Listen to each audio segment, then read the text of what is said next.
A strange disappearance, unsolved mystery.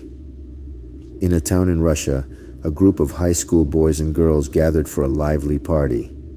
Laughter filled the air as music played, and the house was alive with youthful energy. The teenagers reveled in their carefree moments, unaware that an unforeseen incident was about to disrupt their night. As the festivities continued, a tall, muscular figure appeared outside the window, silently observing the merry gathering. His dark presence cast an eerie shadow against the moonlit backdrop, unnoticed by the partygoers inside. Without their notice, danger lurked just beyond the walls of the house.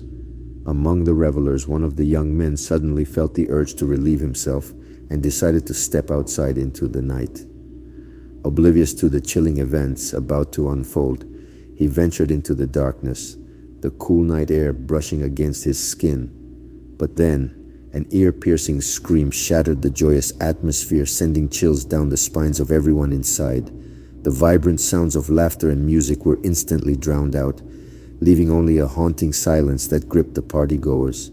Panic and confusion spread like wildfire as they realized that something was gravely wrong. Reacting swiftly, someone dialed the emergency services, urgently pleading for help. As the sound of sirens grew nearer, the occupants anxiously searched for the source of the scream, their hearts pounding in their chests. However, their frantic efforts were in vain. The person who had screamed mysteriously vanished into thin air, leaving behind a void of unanswered questions. In the aftermath of this bewildering incident, the community was left in a state of disarray and unease. Rumors and speculations ran rampant as they tried to make sense of what had transpired that fateful night. The local authorities tirelessly investigated the case, leaving no stone unturned, but their efforts yielded no concrete answers. The person who had let out that chilling scream remained missing, leaving a lingering sense of fear and uncertainty. The incident cast a dark shadow over the once vibrant high school parties, shattering the carefree spirit that had once prevailed. In fear and caution, the teenagers vowed never to host such gatherings again, for they had witnessed firsthand the mysterious and malevolent forces that could lurk in the night. To this day, the whereabouts of the individual who let out that haunting scream remain a mystery, an unsolved enigma that lingers in the minds of those who experienced the chilling event. The incident serves as a chilling reminder that even in moments of joy and laughter, the world can turn inexplicably dark, forever altering the lives of those involved. Lost in the pitch-black woods, a group of campus students stumbled upon a creature lurking in the shadows. Its glowing eyes pierced the darkness, and a wicked smile stretched across its face. Terrified, they tried to flee, but the creature moved with unnatural speed. Each step they took, it drew closer, its eerie whispers filling the night. The students could feel its icy breath on their necks. Panic consumed them as they realized their fate was sealed. The creature's hideous claws pierced their flesh one by one, snuffing out their desperate screams. In the depths of the forest, their nightmare ended, and the creature disappeared, awaiting its next prey. Windows and notes. I can't even begin to explain on how glad I am to be moving from the country. However, I cannot say the same for Jay. We were both 13, and we considered ourselves explorers, but that was our downfall. I had lived in the country for about 2 months in this little town, and had finally found a friend, Jay, to have over to play. Our house was an old farmhouse that had huge windows facing the back of the wide open pasture that we played in. One window, my bedroom one to be exact, had a pretty blue trim around it that had yet to fade and could be seen from the outside and faced the old red barn a couple of miles into the pasture. The barn had been there for what seemed like forever, and my dad had warned us not to go into it for fear we might get hurt. We, on the other hand, decided that we knew enough to not get hurt and decided to brave the death trap, as my dad called it. Jay and I had been going into that barn for months and nothing had happened to us yet, so we decided to get brave and be bold. Biggest mistake of our lives. We climbed up and into the hayloft of the barn and were messing around in the leftover hay when something caught Jay's eye. It was a piece of notebook paper. "Haley, come over here," she said, awestruck.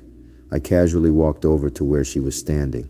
That little notebook page had the most beautiful drawing on it that I had ever seen. It was looking up from a point, and there was the side of a house. It was uncolored except one little thing. There was brilliant blue trim around a magnificent huge window. We just sat there for the longest time, staring dumbfounded at this paper, when finally Jay said, "Let's take this up to your room and hang it up." We jumped down from the hayloft and darted to the house and up into her room. "This is a really pretty drawing," I said, as Jay hung it up with the tack by my big window. "Sure is, dude, but doesn't it look familiar?" she asked. I had shaken my head, shrugging it off. Maybe if I would have thought about it more, things would have ended up different.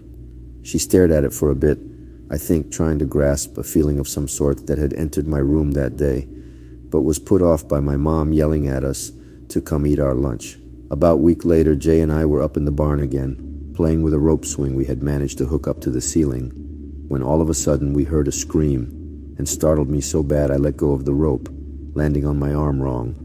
I remember drowning out the scream with my own, and Jay helping me to my house, panicking as she had searched the pasture, looking for the source of the other scream. While I was being attended to by my mother, Jay ran back to the barn to look for the screamer. My mom finished with my arm. It was a small sprain, and went to bed. I waited up for Jay to come back for about an hour. Finally, she burst in through the front door of my house, out of breath and pale as a ghost. "What the foo *K happened, Jay?" I asked. All she did was extend her arm and open her hand. In her palm was a piece of paper. I grabbed it out of her hand and looked at it. What I saw petrified me to the bone.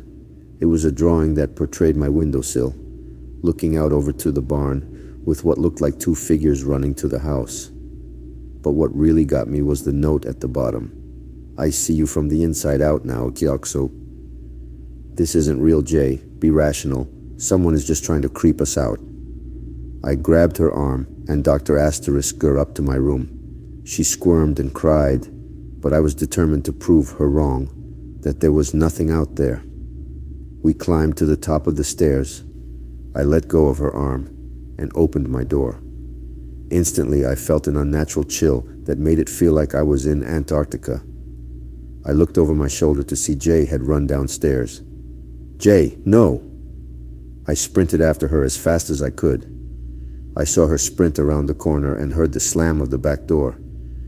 I grabbed a flashlight off the kitchen counter and made for the door, but before I could swing it open with my good hand, something caught my eye and froze me in place. By the door was the note that was previously taped in my room. I stared long enough to realize something had changed. What came next chilled my blood. Scrawled at the bottom, it said, "Saying hi." I felt a breath next to my ear and stood still, unable to breathe. Then, a low, clear voice whispered, "Saying goodbye." Then a blood-curdling shriek sounded from outside. I had felt frost that had coated me slide away and bolted out the door and into the night, searching and calling for Jay, listening for anything. I looked toward the barn and felt the frost bite again.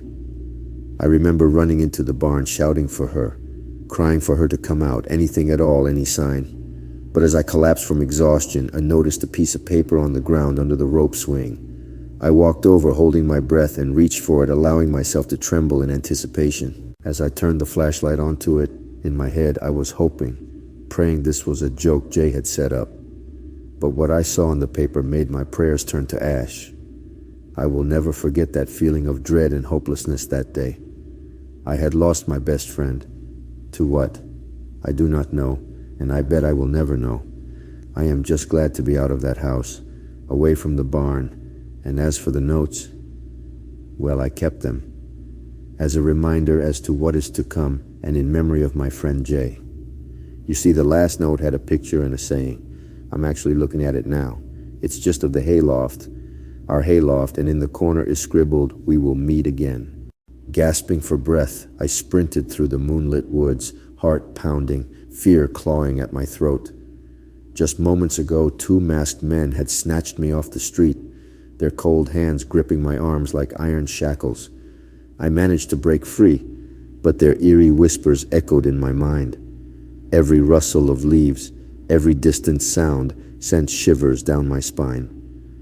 My pulse raced, and as the trees cast ominous shadows, I prayed for escape from those haunting figures, vowing never to forget the terror that had etched itself into my very soul. Subscribe and click the notification bell to never miss out on new creepy and paranormal videos like this. Unveiling the unseen, embrace the shadows.